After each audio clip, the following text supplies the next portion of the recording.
పేకాట, మట్కా తదితర జూదాలతో పాటు గంజాయి కేంద్రంగా తాడిపత్రిని మార్చేశారని తాడిపత్రి మాజీ మున్సిపల్ చైర్మన్ జెసి ప్రభాకర్ రెడ్డిపై మాజీ ఎమ్మెల్యే కేతిరెడ్డి పెద్దారెడ్డి తీవ్ర స్థాయిలో ఆగ్రహం వ్యక్తం చేశారు.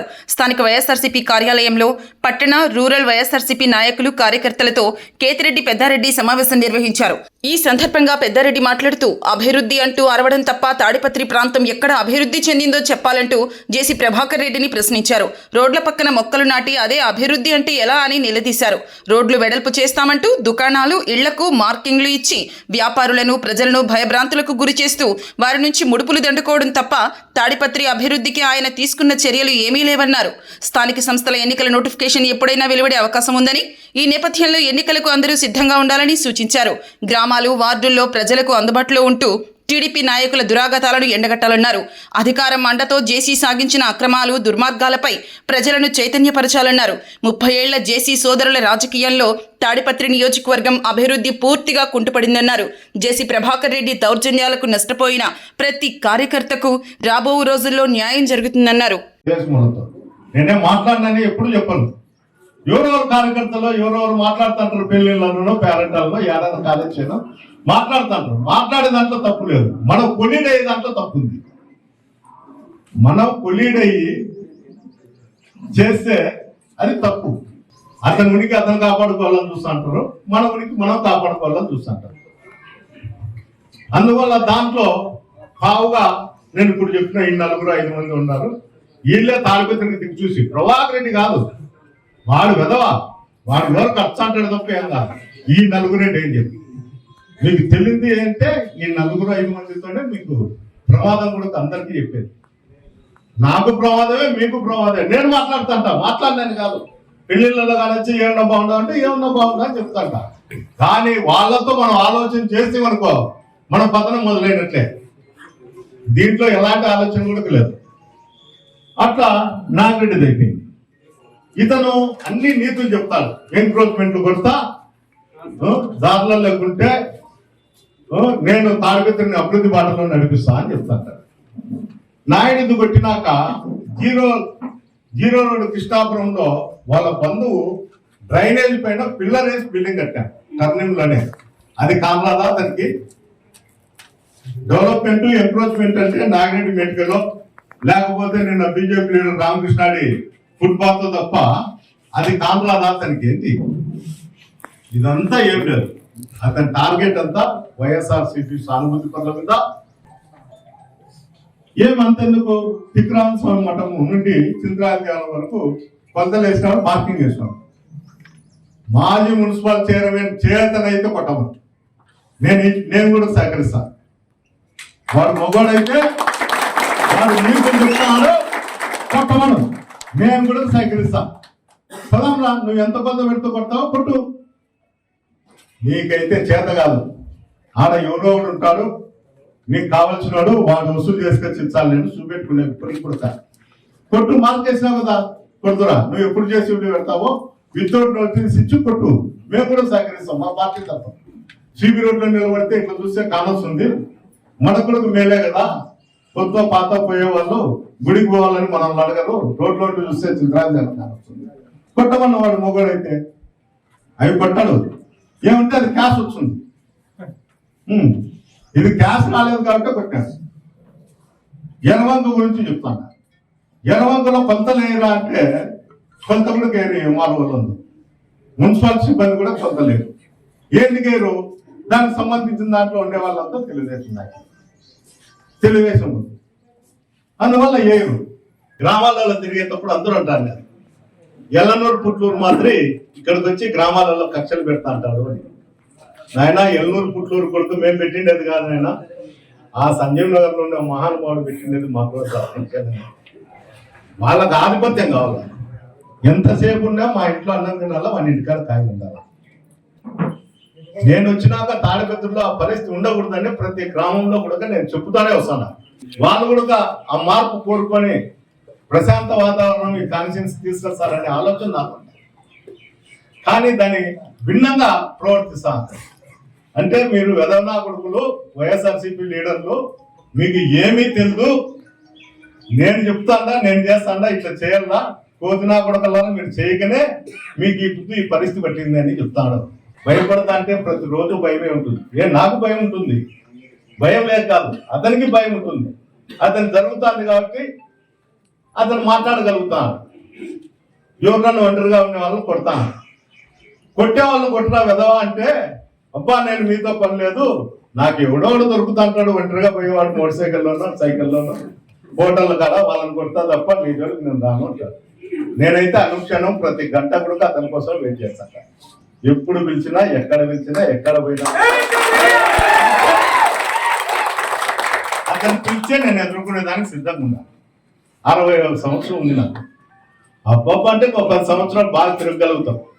10 అయిపోయినాక ఎట్లంటే మనం పక్కన కూర్చోబెట్టి మన కోడల్లో పిల్లల్లో ఎవరెవరు అన్నం పెట్టాల్సిన పరిస్థితి. ఆ టైం వరకు నాకు వెయిట్ చేసే పరిస్థితి కూడా లేదు.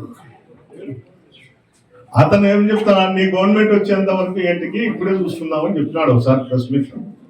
నాకు అంత ఓపిక లేదని కూడా నేను తిరిగి చెప్పిన. మళ్ళా 3 సంవత్సరాలు నేను వెయిట్ చేయాల్సిన అవసరం కూడా లేదని కూడా నేను తిరిగే చెప్పిన. అతనన్నా మా కుటుంబాన్ని ఒకనే చెప్పినాడు, నేను వాళ్ళ వంశానంతా రమ్మన్న కట్ట కట్టుకొని వాళ్ళ వంశానంతా రమ్మన్న మా కుటుంబం వచ్చి. నేను ఒక రాజకీయంగానే కాదు అన్ని విధాలుగా అతన్ని ఎదుర్కొనే దానికి నేను సంసిద్ధంగా ఉన్నాను. మన నాయకుడు జగన్మోహన్ రెడ్డి గారు ఆదేశిస్తే ప్రతి వార్డులో కూడా నేను క్యాండిడేట్ పెడతా, ఎలక్షన్ చేసి తీరుతా. అతను ఎంక్రోచ్మెంట్లు కొడతా, మెడికల్ కొట్టుకుంటా, ఫుట్పాత్లు కొట్టుకుంటా బెదిరిస్తే ఇక్కడ భయపడే వాళ్ళు ఎవరు లేరు. దిక్చూచి 4 ఉంటారు అతని దగ్గర. మన దగ్గర తిడతా అంటాడు, వాడు విధవ నా కొడుకు, పనికి వాళ్ళ నా కొడుకు, మేము చెప్పినా ఈనాడు అని.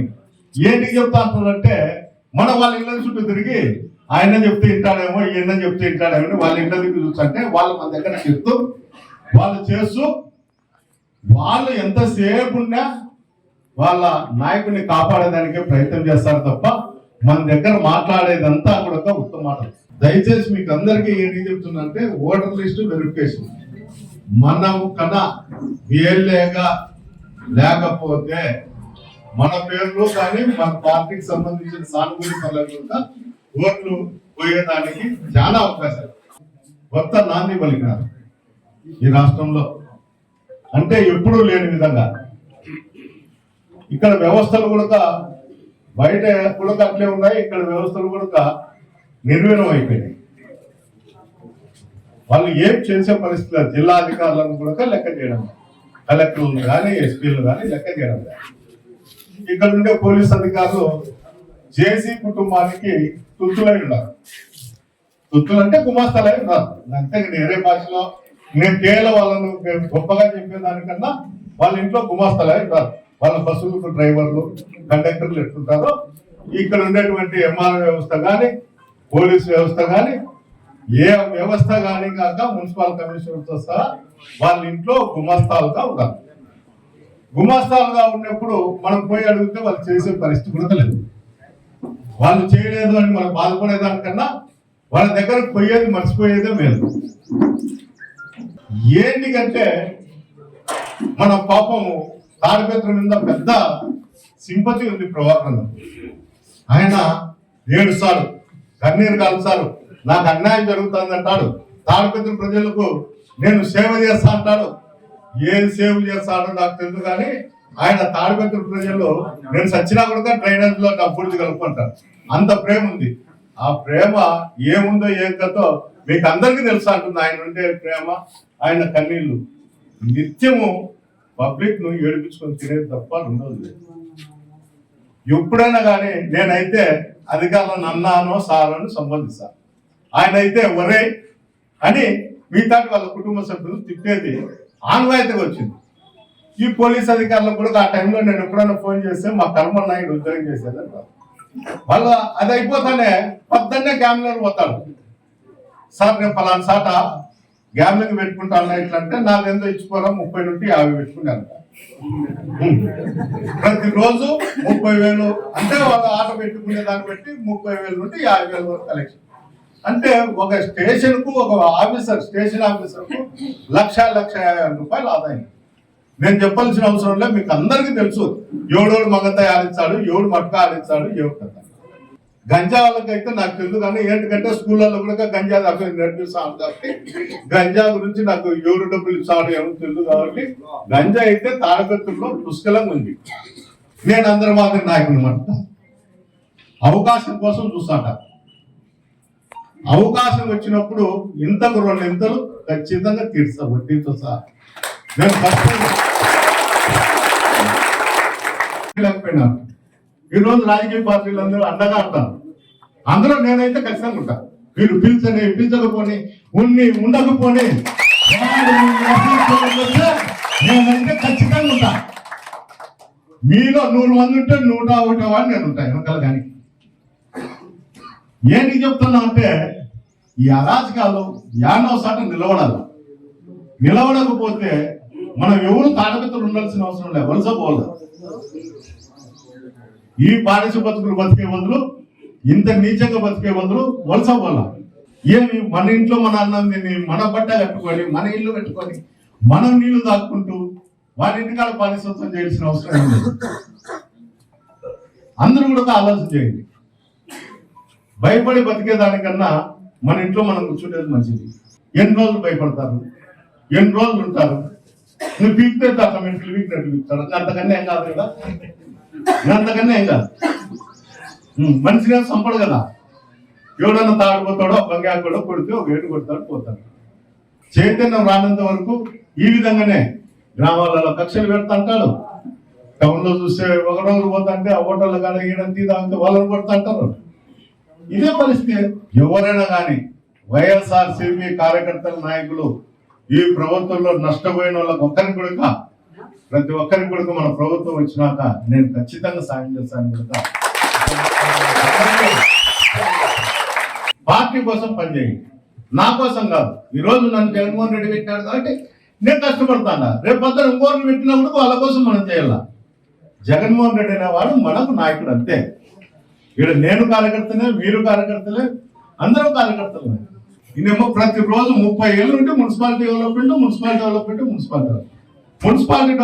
కాదు, దేశీ కుటుంబం డెవలప్ అవుతుంది తప్ప మున్సిపాలిటీ డెవలప్ అయ్యే ప్రసక్తి లేదు. లాస్ట్ పోలీస్ అధికారులు అమ్మాయిలు కూడా తాడుతున్నారు. ఎవరో పోకిరి నాకులు చేసే పని పోలీస్ అధికారులు చేస్తాను. ఫోన్ నెంబర్ తీసుకొని టార్చర్ పెట్టుకుంటూ ఉన్నారు. ఇక్కడ ఎస్పీ కలెక్టర్ అనేవాడు లేడు తాడిపత్రిలో. ఏదున్నా చేసే కుటుంబమే. అందుకే వాళ్ళు వర తర అమ్మ అక్క అని తింటారు అధికారులను. వీళ్ళు పడతారు. ఎందుకంటే పుష్కలంగా ఆదాయం ఉంది. ఒక స్టేషన్ ఆఫీసర్కు ప్రతి నెల 50-60 లక్షల ఆదాయం ఉంది, కింద స్టాఫ్ కాకుండా. అట్లప్పుడు యా ఎస్పీ ఏం చేస్తాడు, యా కలెక్టర్ ఏం చేస్తాడు? ఇది ఇతని పరిస్థితి. చికెన్ బాయ, రొట్టెలు బాయ, బియ్యంగలతో వసూలు చేస్తాడు. ఈయన బతుకు, ఈయన కథ. తాడిపత్రి ప్రజలు మంచోళ్ళు అంటారు. ఈయన మంచోళ్ళు కాదు, భయపడతాంటే భయపడించుకుంటాడు కాబట్టి తాడిపత్రి ప్రజలు మంచోళ్ళే. ఒకసారి తిరగబడేది. ఇప్పుడు మమ్మల్ని ఏమంటాడు, వాడు యాక్టుండి వచ్చి ఈడ తిడతాడు, వ్యాక్సిన్ పెట్టాలని చూస్తాడు, వాళ్ళు చేస్తాడు. మీరు తిరగబడండి, ఒకసారి కొట్టండి, పెడుతూ కొట్టండి. అద్భుతమైన తాడిపత్రి కాదయ్యా, జేసీ కుటుంబం మాత్రమే అద్భుతంగా ఉంటుంది. ఎవ్వరు భ్రమంలో పడాకండి. ఇప్పుడు తెలుగుదేశం నాయకులను కూడా బేఖాతరు చేసినారు. ఎవరన్నా చంద్రబాబు సామాజిక వర్గంలో పోతే, రే నువ్వేమన్నా మాకు ఓటేసినావా, మీ వాళ్ళని చూసి ఓటేస్తాను. వాళ్ళకన్నా సిగ్గుండాలా. ఓ సీటు పోతే పాయా, మేము ఓటేనికి పోకుండా మానుకుందామని వాళ్ళకన్నా సిగ్గుండాలా. వీళ్ళకి సిగ్గు లేదు, అతనేం మాట్లాడతానంటారు. సిగ్గు, మానం, పౌరుషం అనేది మనిషి అయి పుట్టినాక ఉండాల. అది వీళ్ళకు లేదు, వానికి అంతకు లేదు. యాడిపోతారులే, ఎన్ని తిట్టే కూడా చంద్రబాబు నాయుడు చూసే నాకు ఓటేస్తారు కదా, యాడిపోతారులే. ఏమయ్యా ఇంటి పక్కన కొట్లాడిపోతారు, వాళ్ళు తిడితే తిట్టించుకొని ఇంటికి పోయి ఏమిటంటే అన్న నవ్వుతా తిట్టా అని చెప్తారు. మళ్ళా వీళ్ళు చెప్పేది కూడా అన్న నవ్వుతా తిట్టా, ఏమిలే అన్న అట్లా అనుకోకూడదుప్పా, మనం పైన చూడాలని. ఏంది ఇది? పైన చూసేది, కింద చూసేది. చెప్పు దెబ్బలు తినేది మనము, పైన చూసేది, వానికి వేసేది, వాని అధికారంలో కూర్చోబెట్టేది, కూర్చోబెట్టకుండా మెడి దెబ్బలు తింటారు. ఎవరన్నా పోతే కొడుకు చూస్తే నా మెదావి, 70 ఏళ్ళ వాళ్ళు కూడా ఏం పుల్లన్నా ఏం వెళ్ళన్నా ఏమని అన్న అనే మాట వీళ్ళకు రానకూడదు కదా. వీళ్ళకు లాస్ట్ కు వాని కొట్టి ఇన్ని కొట్టని కొట్టించుకున్న వాళ్ళంతా ఎప్పుడోసారి వాడిని కొడతారు. ఇదైతే ఖచ్చితంగా జరుగుతుంది. ఈ రోజు కాకపోతే రేపు, రేపు కాకపోతే మొన్నాడు, ఏదో ఒక రోజు అయితే జరుగుతుంది. ఇంకోటి లేదు, నేనేమన్నా పడతారు, ఏమన్నా ఏం చేసినా కూడా ఉంటారు అనే ఆలోచన తప్ప అతనికి వేరే ఆలోచన కూడా లేదు.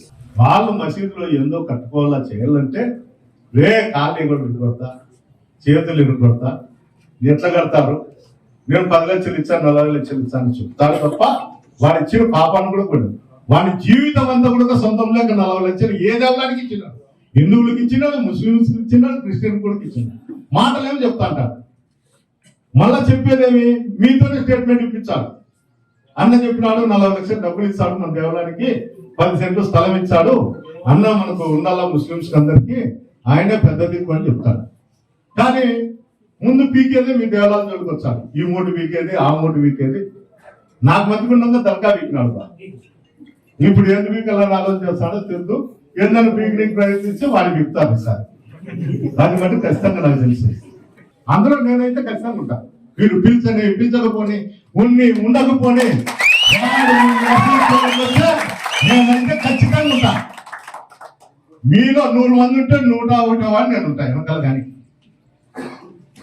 ఏంటి చెప్తున్నా అంటే ఈ అరాజకాలు యానో సాట నిలబడాలి. నిలబడకపోతే మనం ఎవరు తాడపిత్తలు ఉండాల్సిన అవసరం లేదు, వలస పోవాలి.